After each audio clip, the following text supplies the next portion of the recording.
Hi, I'm Pam Ragland. I'm a single mom of 2 kids. I've got a daughter with ADD and a son with autism, and I've become an accidental innovator in the field of autism. And I want to help you learn how to identify the signs and symptoms, or if you already know a child that's got autism or ADD, to learn what to do to help them more. So that's what this is all about. You may not realize, but autism has gone from 1 in every 150 kids to now it's 1 in every 50 kids by the year 2013. And ADD is now 1 in every 5 boys in high school. So this is really an epidemic. And part of what is making this epidemic worse is that these kids are not getting identified early. So let me tell you a little bit about my story and how we learned that my son was autistic. And then I want you to take some paper and take some notes. And also at the end, I'm going to give you some things to do. But one thing that's really important is forward this video on to other people, because there's a lot of people that may be sitting there with a lot of these signs and symptoms, and autism isn't even on their radar. And that's what happened with me. Like, it didn't even occur to me that my son could be autistic, not because I was resistant to it, but just because I had no idea. I really had no idea. So my son was relatively normal for the first 6 years of his life. He really wasn't having any issues. The only problem that he had was he had a speech delay. So I want you to write that down, because sign number 1 of autism is a speech delay. And it could be minor speech delay or it could be major. In my son's case, he had 80% speech impairment, which makes it major. But he wasn't having any of the other typical, again, autism symptoms. But he did have a speech delay. So that was the first sign. Other than that, he was fine. But a lot of these symptoms are things that are, they're symptoms that are in response to stress. So it might be other stresses, so write this down. Another thing that can bring some of these things on can be major stresses like divorce, moving, changing schools, death of a loved one, any of those major traumas that can happen. It could even be the death of a pet.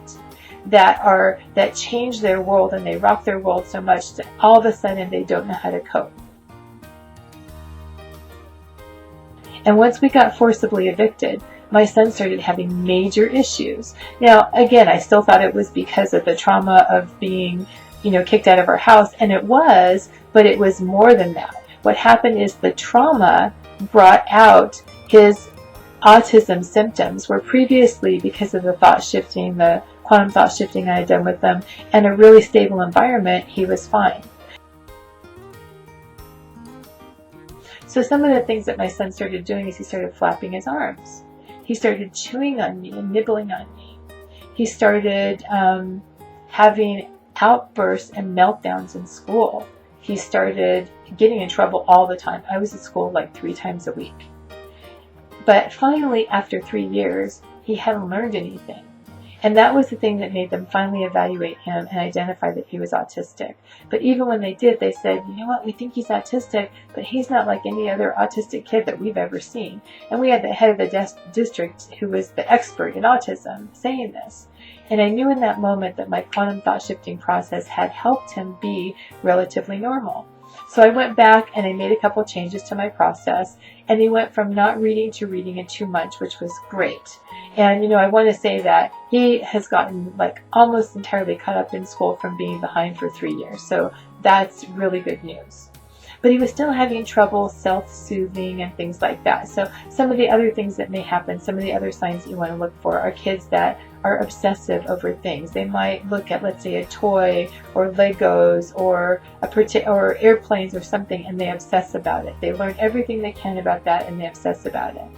They may have learning difficulties. Some of them don't. They may have speech difficulties. But definitely speech difficulty with behavior issues is a red flag.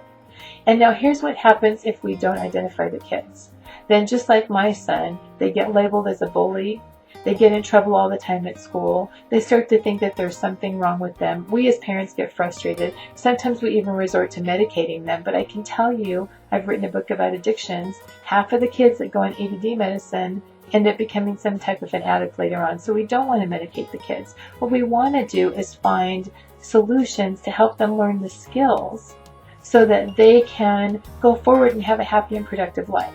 And part of that involves identifying them early and getting them the skills, and also insisting that our schools do the right thing. Another thing that we did was my son and I worked together and we created a CD and a video that help him learn how to self-soothe. It helps with self-esteem, it helps with him learning how to be calm, and we put that together. He tested it out, he gave me some feedback, he told me that I had to slow down in some of the areas, but it's something that kids play at night, and then they learn these skills so that during the day they can actually start to learn to do something about some of their meltdowns on their own. They feel better about themselves, they realize that they have a purpose here, and they sleep better. So we put that together. If you want to find out more about that, then take a look at the link below. I hope that you're going to pass this on to some of your friends, because your friends, your loved ones, your family, pass it on to as many people as you can, because you know what, I know from experience, sometimes even if you identify it and you tell somebody, they may not want to hear it.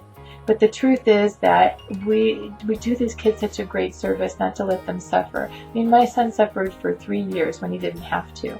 Kids don't have to go through that. They don't have to go through that. And with so many, you know, foreclosures and traumas and things like that, chances are that there's a lot more kids. I mean, I see them coming to me all the time who are being impacted by these things, and even if they were identified as autistic, their symptoms are getting worse. So that's what the CD is for. It helps with that. I hope you'll take a look at that. I hope you're going to pass this on to tell your friends, because this is an epidemic and we need to put a stop to it. Thanks a lot. I appreciate you sticking with me to the end, and I hope that this has been valuable to you. And I hope to hear from you and connect with you personally. Bye.